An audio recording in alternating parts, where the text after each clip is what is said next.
Gute Tierdokus können es eventuell schaffen, bei Menschen eine emotionale Bindung zu den Schönheiten der Natur herzustellen und damit beitragen, dass Menschen bestimmte Schutzgebiete als besonders schutzwürdig empfinden. Ja, mein Name ist Reinhard Rathke. Ich bin seit ungefähr 1978 zum ersten Mal in Afrika unterwegs gewesen und habe eine lebenslange Leidenschaft für afrikanische Lebensräume und die afrikanische Tierwelt entwickelt.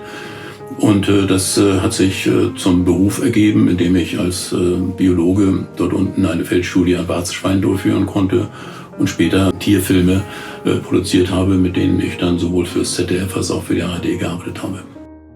Angefangen habe ich als Student, zusammen mit zwei anderen Studenten, die sich auf fleischfressende Pflanzen spezialisiert haben. Da ich vorher schon ausgeholfen hatte, bei Hornissen 16 mm Drehaufnahmen zu machen, kam die Idee, dass wir diese fleischfressenden Pflanzen, die man mit Zeitrafferaufnahmen ja besonders zur Geltung bringen kann, doch eventuell mal für einen wissenschaftlichen Film porträtieren könnte. Und das hat sich dann irgendwann entwickelt. Es hat so eine Dynamik bekommen, dass tatsächlich nachher ein 15-Minuten-Film bei dem Institut für einen wissenschaftlichen Film in Göttingen landete.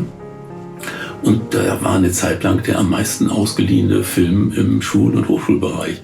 Das fanden wir natürlich sehr anspornend. Ich habe mich sehr darüber gefreut. Mein Einstieg in Naturfilm hat sich natürlich zwanglos ergeben, weil ich als Biologe selbstverständlich einen gewissen Hintergrund hatte und mit dem Wissen Filme konstruieren konnte, die nicht einfach nur nette Oberflächen zeigen, sondern durchaus auch eine Mischung von Unterhaltung und Information bieten konnten. Ich habe ja nun das große Glück gehabt, dass ich den größten Teil meiner Filme in Afrika drehen konnte, was wiederum bedeutet, dass ich vergleichsweise guten Zugang zu charismatischen Tieren habe.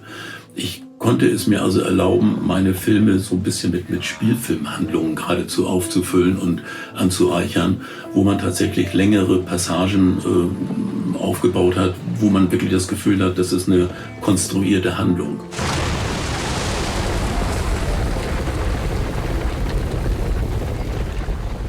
Was sie zum Teil auch ist, zum Teil aber tatsächlich auch, und das war mal mein Ansatz, das reale biologische Verhalten wiedergeben sollte. Das sind also dann Geschichten, die das Leben schreibt, und es hat mir immer sehr viel Spaß gemacht, meine Darsteller in längeren Bildstrecken scheinbar durch ihr Leben zu begleiten.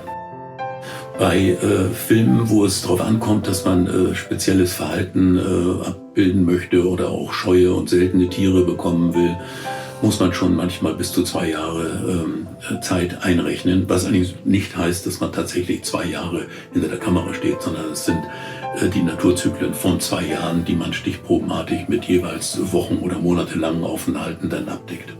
Ich denke schon, dass die Naturfilme einen großen Beitrag zum Schutz bestimmter Nationalparks liefern, schlicht dadurch, dass diese Fernsehbeiträge das Interesse für diese exotischen Plätze wecken und Leute auf die Idee kommen, dorthin zu fahren, die normalerweise niemals dorthin gereist wären.